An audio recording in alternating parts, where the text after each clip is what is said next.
So బేసికల్గా అన్ని వేళలా అమ్మాయిలు ఒకలా ఉండలేరు. సో మెచ్యూర్కి ముందు ఒకలా ఉంటారు, మెచ్యూర్ తర్వాత ఒకలా ఉంటారు, మ్యారేజ్ తర్వాత ఒకలాగా, బేబీ అయిన తర్వాత ఒకలా ఉంటారు. బట్ నాకేంటి అని అంటే అడగాలనుకుంటుంది, మీరు మ్యారేజ్ బిఫోరే కదా జాయిన్ అయ్యారు కదా. సో అంటే లైక్ జాయిన్ అయిన తర్వాత పెళ్ళి ఎవరు చేసుకుంటారు నిన్ను ఈ దీంట్లో ఉంటే, అండ్ ఎలా అసలు జాయిన్ అవుతావు, మాకు ఇష్టం లేదు, మన వాళ్ళల్లో ఎవరు లేరు, ఎలా జాయిన్ అవుతావు నువ్వు అని ఇలాంటి ఫేస్ ఎప్పుడైనా చేశారా? మ్యారేజ్ గురించి ఏమైనా ప్రెషర్ లాంటివి ఏమైనా పడ్డారా? అంటే మ్యారేజ్ గురించి అంటే అందరికి ఒక అపోహ ఉంది ఏంటంటే ఇండస్ట్రీలో ఉన్న అమ్మాయిని చేసుకోవాలంటే ధైర్యం చెయ్యరు అని. నార్మల్ ఒక అమ్మాయి ఫోటో పెడితే ప్రాబ్లం ఉండదు, ఐటీ జాబ్లో వర్క్ చేసే అమ్మాయి ఫోటో పెడితే తప్పలేదు.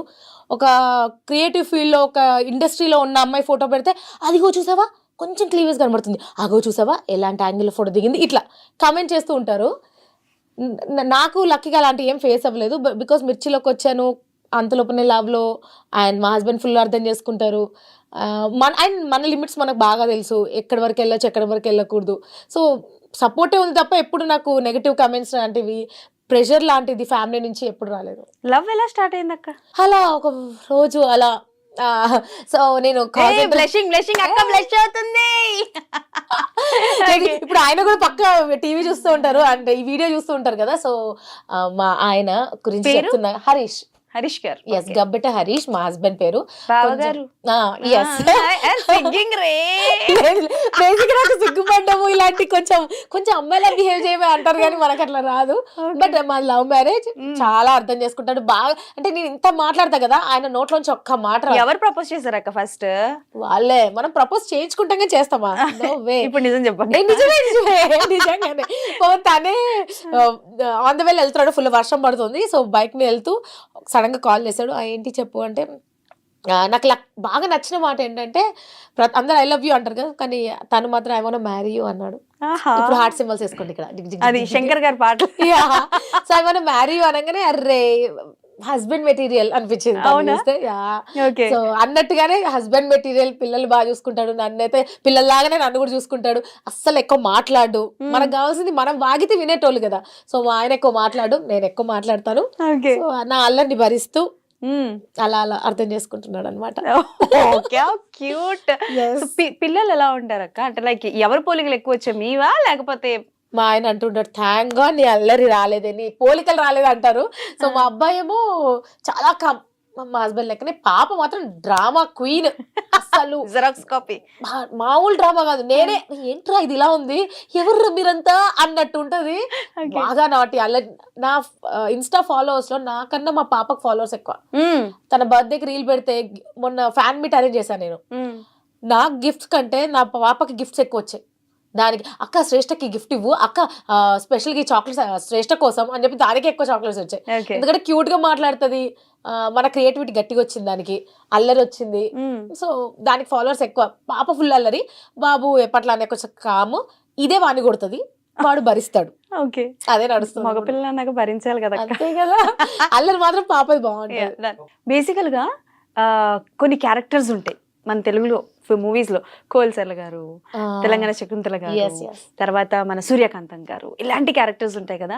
మీకు అవకాశం వస్తే ఒక సిరీస్ లెక్క చేయాలి అనుకుంటే ఎవరి క్యారెక్టర్ ని మీరు ఓన్ చేసుకొని చేస్తారు? కోవేసర్ల గారు నా ఫేవరెట్ తెలుసా.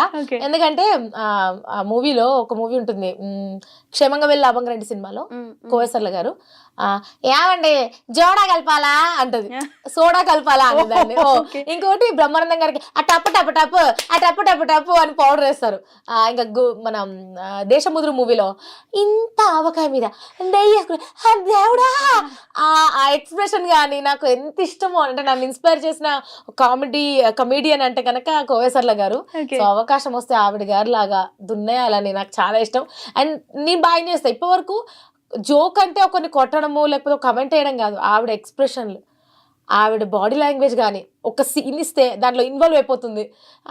ఏం లేదు, మేము బస్సులో వెళ్తుంటే ఒక వెధవ నాకు సైట్ కొట్టపోయాడు, వానికి క్లాస్ వచ్చేసరికి లేట్ అయ్యింది. అంత బాగా చెప్తారు ఒక రోల్ ని. నాకు తనంటే చాలా ఇష్టం. ఇది హిప్, ఇది హప్పు. Okay, so 10 years of journey RJ. నాకు తెలిసి చాలా మంది ఆర్టిస్టులు వస్తూ ఉంటారు, డైరెక్టర్లు కూడా వస్తూ ఉంటారు, మీ టాలెంట్ అందరికీ తెలుస్తుంది. బట్ ఇప్పటి వరకు 70mm లో ఒక మంచి క్యారెక్టర్ రాకపోవడం గల రీజన్ ఏంటక్క? మన టాలీవుడ్ ఇండస్ట్రీలో ఒక మూవీలో అవకాశం రావాలంటే 90%, 99% టాలెంట్ ఉన్న 1% అదృష్టం ఉండాలి. అండ్ ఇంకొక 1% వెనకాల బ్యాక్గ్రౌండ్ ఉండాలి. బ్యాక్గ్రౌండ్ పక్కా ఉండాలంటారా? ఉండాలి కదా. అంటే ఇప్పటివరకు నాకు తెలిసి ఇప్పుడు హీరోలు అంటే కింద స్థాయి నుంచి పైకి వచ్చిన హీరోలు ఇప్పుడు కనిపిస్తున్నారు. కనిపించని వాళ్ళు ఇంకా చాలా మంది ఉన్నారు. ఆర్టిస్ట్ అవుదామని ఇండస్ట్రీకి వచ్చిన వాళ్ళు ఇంకా చాలా మంది ఉన్నారు. ఒక ఆర్జేగా నాకే అవకాశం రావట్లేదు అంటే ఇక మిగతా వాళ్ళకి ఈ అంటే నేను ఆల్రెడీ ఇదే ఫీల్డ్ లో ఉన్నా, ఇండస్ట్రీలోనే ఉన్నా. బట్ నాకు 70mm మీద సినిమా చేసే అవకాశం ఇప్పుడు నాకు ఎవరు రాలేదు. వస్తాయి డైరెక్టర్స్ కలుస్తారు, కానీ ఎవరు అవకాశం ఇవ్వలేదు. ఎవరికి ఇస్తారు? వాళ్ళకి తెలిసిన వాళ్ళకి. ఫస్ట్ చెక్ లిస్ట్ అంటారు కదా, సో అందులో తెలిసిన వాళ్ళకి క్యారెక్టర్స్ అన్ని వెళ్ళిపోయాక ఒకటో రెండో ఉంటే ఆ ఒక్క దానికోసం మన స్టూడియోలో చుట్టూ తిరిగే వాళ్ళు చాలా మంది ఉంటారు. సో అదృష్టం నన్ను అడిగితే. మళ్ళీ ఇంకొకటి, స్క్రీన్ మీద ఉండాలి అంటే అదృష్టంతో పాటు గ్లామర్ ఉండాలి, ఆ ఇండస్ట్రీలో తట్టుకునే అంత అందం ఉండాలి. చాలా ఉంటాయి మనకి రావాలంటే. కానీ అదేంటో మంచిగా తెలుగు మాట్లాడే వాళ్ళకి అవకాశాలు రావు. నేను తెలుగు అమ్మాయిని, నేను తెలుగు ఇప్పుడు తెలుగు హీరోయిన్స్ కి అవకాశాలు రావు అన్నట్టే తెలుగు అమ్మాయిలకి యాంకరింగ్ ఛాన్సులు రావు, తెలుగు మాట్లాడే వాళ్ళకి న్యూస్ రీడర్ ఛాన్సులు రావు. ఇది నిజం. నేను ఇంత బాగా తెలుగులో మాట్లాడతా, మరి నాకెందుకు అవకాశం రాలేదు? ఆర్జేయింగ్ వచ్చింది, నాకేం రాలేదు. బికాస్ తెలుగు అనగానే అదే. ఇప్పుడు ఇదే నేను కొంచెం అద్దాలు పెట్టుకొని ఇంగ్లీష్లో బాగున్నాడా అంటే నాది ఇక్కడ కాదు, కొంచెం కొన్ని తెలుగు మేనేజ్ చేస్తాను అంటే పిల్ల బాగుంది వేసేయండి. మంచిగా నేను తెలుగులో మాట్లాడతా బాయ్, మంచిగా మాట్లాడతా, తెలుగు రాస్తా, తెలుగు మీడియం పిల్లని అని దర్జాగా చెప్తా నేను.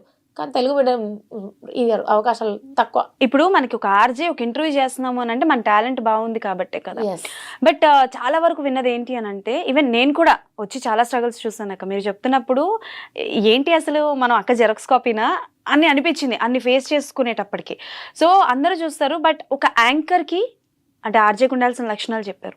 ఒక యాంకర్కి ఉండాల్సిన లక్షణాలు ఏంటి? బికాస్ టెలివిజన్లో కనిపించాలి అని అంటే ఇప్పుడంటే యూట్యూబ్ సోషల్ మీడియా వచ్చింది కాబట్టి ఎవ్రీవన్ టాలెంట్ ఉన్న వాళ్ళని తీసుకుంటున్నారు. ఒకప్పుడు టీవీలో కనిపించాలి యాంకర్ అంటే సన్నగా ఉండాలి, అందంగా ఉండాలి అండ్ తెల్లగా ఉండాలి అని అంటారు. మోస్ట్ అండ్ షుడ్ ఏంటంటే తెలుగు రాకూడదు. అదే మెయిన్ క్వాలిటీ. అది ఉందంటే ఓకే దాన్ని. సో అలా ఎప్పుడైనా టీవీ షోస్కి మీరు ఎప్పుడైనా వెళ్ళడం జరిగిందా? ఆడిషన్స్కి వెళ్ళడం జరిగిందా? వెళ్ళడం అంటే లైక్ డ్యూ టు లుక్స్ వల్ల కావచ్చు, ఆర్ డ్రెస్సింగ్ వల్ల కావచ్చు, రిజెక్ట్ అయిన సిచ్యువేషన్స్ ఏమైనా? ఒక్కసారి ఒక టీవీ ఛానల్కి యాంకర్ లాగా అంటే వెళ్ళాను.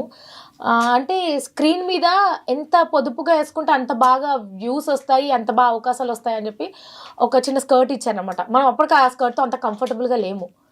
సో సారీ అండి, మీరు ఇచ్చే కాస్ట్యూమ్స్ తోటి నేను కంఫర్ట్గా లేను అంటే. కానీ మీరు డ్రెస్సింగ్ ఎందుకు చూస్తారు? మాట చూడొచ్చు కదా, ఎంత ఎంటర్టైన్ చేస్తుందో చూడొచ్చు కదా, ఎంత యాక్టివ్గా ఉంది పిల్ల అది చూడొచ్చు కదా. ఇన్ని క్వాలిటీస్ ఉండగా అదొక్కటే ఎందుకు చూస్తారు?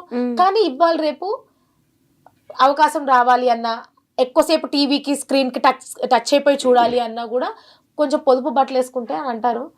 కానీ నన్ను అడిగితే అది కాదు ఇంపార్టెంట్. నువ్వు ఎంత యాక్టివ్గా ఉన్నావు, నువ్వు ఎంత ఎంటర్టైన్ చేస్తున్నావు, నువ్వు ఎంత బాగా మాట్లాడుతున్నావు, అది ఇంపార్టెంట్.